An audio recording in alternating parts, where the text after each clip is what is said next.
Rocky, watch me pull a rabbit out of my hat. Again? Nothing up my sleeve. Presto! Ooh, don't know my own strength. Now here's something we hope you'll really like.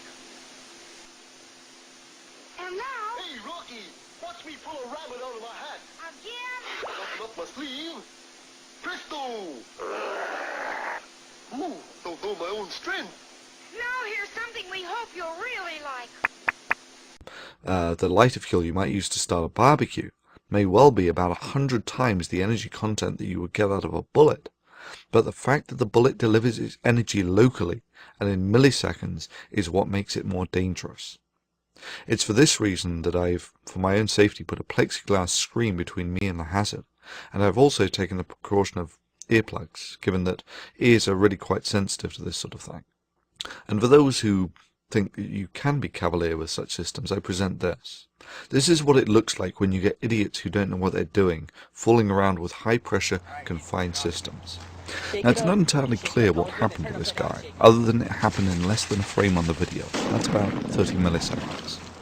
If he was lucky, the rupture basically fired the bottle out of his hand, and the blast was focused downwards or away from him, and the chemical cloud did not get in his eyes.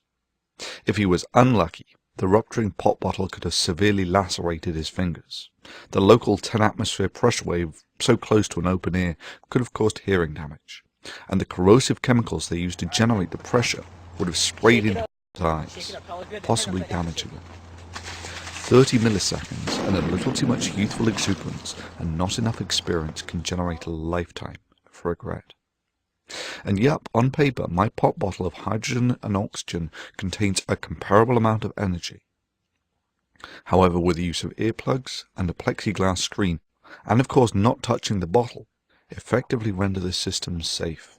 So to demonstrate the conservation of energy, all of the energy in this system is coming from a battery electrolyzing water, with in this case some sodium hydroxide electrolyte to aid in the conductivity.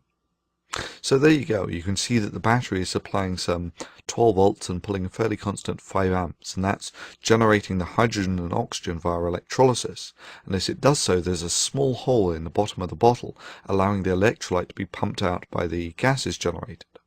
Now it turns out to fill this bottle I only need to turn about half a gram of water into hydrogen and oxygen, and of course when I turn it all back into water again by igniting it, all of the energy that I put into this system from this battery is released, albeit in milliseconds. The remote ignition is simply triggered by passing current through a bus fuse, and a few milliseconds later the entire